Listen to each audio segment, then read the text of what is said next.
Iranian state-run news outlets reported a deadly stampede during the funeral procession for Major General Qasem Soleimani in his hometown, Kerman, in southeastern Iran, on Tuesday. Millions were reported to have flooded the town's streets to witness the procession for the general, who was killed in an American drone strike in Baghdad last week. His death has fanned smoldering tensions between the United States and Iran, and fueled fears of a broader conflict. Photographs of the procession showed an elaborately decorated truck carrying General Soleimani's coffin through streets packed densely with mourners, many wearing black and carrying pictures of the dead commander. Unfortunately, as a result of a stampede, some of our compatriots have been injured and some have been killed during the funeral processions, per Hossein Kaulivand, head of the Iranian Emergency Medical Services, told the news agency IRIB. He did not immediately detail the number of victims, but at least 32 people were killed and 190 injured, one news service reported, according to the Associated Press. Images and videos posted on social media showed the aftermath of the crush, with emergency workers and bystanders attempting to resuscitate people lying on the ground. The lifeless bodies of other victims, jackets covering their faces, could be seen nearby. The general's body had been flown to Kerman after a funeral in Tehran on Monday that had brought even bigger crowds into the streets of the Iranian capital. The crowding and subsequent stampede in Kerman led to General Soleimani's final burial being postponed, state news media reported. It is still unclear when he will be buried. In a fiery speech made moments before Major General Qasem Soleimani was buried in his hometown, the leader of Iran's Islamic Revolutionary Guards Corps vowed to set ablaze places where Americans and their allies live. "We will take revenge, a revenge that will be tough, strong, decisive, and finishing and will make them regret," the paramilitary group's leader, Hossein Salami, said Tuesday in front of a crowd of mourners. "We will set ablaze the place they like, and they know where it is. Today, the seeds of hatred for the U.S. have been sown in the hearts of Muslims," he said, according to Fars, the state news agency. The pledge to seek vengeance echoed the rhetoric of many of the country's leaders since General Soleimani's killing on Friday. "Death to Israel," the crowd chanted back, according to news reports. Israel, a close ally of the United States, has long been an enemy of Iran. Thousands of mourners, dressed in black and carrying photos of General Soleimani, crowded the central square of Kerman, where the general's body was taken for burial after a funeral procession Monday in Tehran, the capital.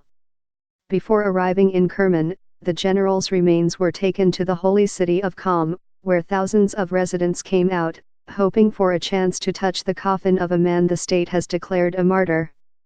On Monday, Ayatollah Khomeini wept and offered prayers over General Soleimani's coffin at the massive state funeral. The Ayatollah had a close relationship with the general, who was widely considered to be the second most powerful man in Iran. General Soleimani's successor swore revenge during Monday's ceremony, while chants of "Death to America" rang out from the crowds in the capital. State-run news outlets reported that millions had gathered in Tehran, and images showed a sea of mourners, many wearing black and waving the Iranian flag. "God the Almighty has promised to get his revenge, and God is the main avenger," said Esmail Ghani, the Iranian general who will succeed General Soleimani as head of the Quds Force, the foreign expeditionary arm of the Revolutionary Guards Corps. "Certainly, actions will be taken," he added. In Jerusalem and elsewhere across the Middle East, United States embassies warned Americans of potential attacks from Iran, as Iranian generals vowed to avenge the senior commander killed in an American drone strike. In Jerusalem, the embassy told Americans on Monday to watch out for mortars and rocket fire. A day earlier, the United States mission in Saudi Arabia had warned citizens to be prepared for missile and drone attacks. The security alerts follow the targeted killing on Friday of Major General Qasem Soleimani, the leading figure in Iran's foreign-facing intelligence and military operations. At General Soleimani's funeral in Tehran on Monday, military commanders promised vengeance. Iran's supreme leader, Ayatollah Ali Khomeini, told advisors that any retaliation against the United States should be direct, proportional, and carried out openly by Iran. That is a startling departure for the Iranian leadership, which has typically cloaked its attacks behind the actions of proxies it has cultivated around the region. But in the fury generated by the killing of General Soleimani, a close ally and personal friend of the supreme leader, the Ayatollah was apparently willing to cast aside those traditional cautions. In Israel, the United States Embassy on Monday issued a security alert for the entire country and warned Americans of potential mortar and rocket attacks. Out of an abundance of caution, the embassy strongly encourages U.S. citizens to remain vigilant and take appropriate steps to increase their security awareness, as security incidents, including rocket fire, often take place without warning, the embassy said in an alert published on its website. The United States mission to Saudi Arabia on Sunday warned Americans in the kingdom to be aware of a heightened risk of missile and drone attacks. American embassies across the region have been on heightened alert since December 31, when militants, backed by the Iranian government, stormed the embassy in Baghdad. President Trump said the assault was organized by General Soleimani. Last week, embassies in Beirut, Lebanon, and Baghdad issued security alerts. The Iranian parliament on Tuesday passed a bill declaring the American military's top leadership to be terrorists, subject to Iranian sanctions, according to news reports in state media. The bill aimed at the Pentagon's top brass mirrored a Trump administration policy implemented in April that imposed economic and travel sanctions on the Islamic Revolutionary Guards Corps as well as organizations, companies, and individuals with ties to it. That policy represented the first time an arm of a sovereign government had been designated a terrorist organization. The Defense Department justified the killing of General Soleimani in part because of the Guards Corps' terrorist designation. General Soleimani led the paramilitary organization's Quds Force, which conducted intelligence gathering and attacks outside of Iran's borders. Parliament expedited the bill through an emergency process, according to the semi-official Tasnim news agency. Also on Tuesday, Parliament allocated $223 million to the Quds Force to avenge General Soleimani's death, according to Fars, the state news agency.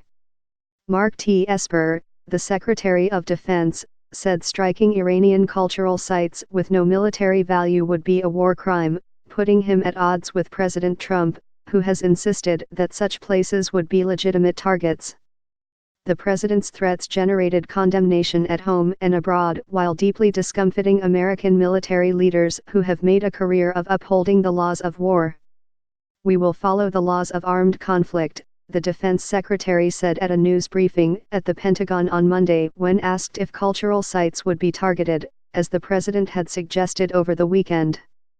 When a reporter asked if that meant no because the laws of war prohibit targeting cultural sites, Mr. Esper agreed, "That's the laws of armed conflict." The furor over the threat to Iranian antiquities was a classic controversy of Mr. Trump's own creation, the apparent result of an impulsive threat and his refusal to back down in the face of criticism. While Mr. Trump declared on Saturday that the United States had identified 52 potential targets in Iran, none of them qualified as cultural sites, according to an administration official who asked not to be identified, correcting the president. Audrey Azoulay, the Director General of UNESCO, met with the Iranian ambassador to the organization on Monday to discuss the current situation, and issued a statement pointing to international agreements that condemn acts of destruction of cultural heritage. Ms. Azoulay stressed the universality of cultural and natural heritage as vectors of peace and dialogue between peoples, which the international community has a duty to protect and preserve for future generations, UNESCO said in the statement. Reporting was contributed by Megan Specchia, Russell Goldman, Farnaz Fasahi, David D. Kirkpatrick, Peter Baker, Maggie Haberman, Alyssa J. Rubin, Ben Hubbard, Mark Landler, Helene Cooper and Thomas Gibbons Neff.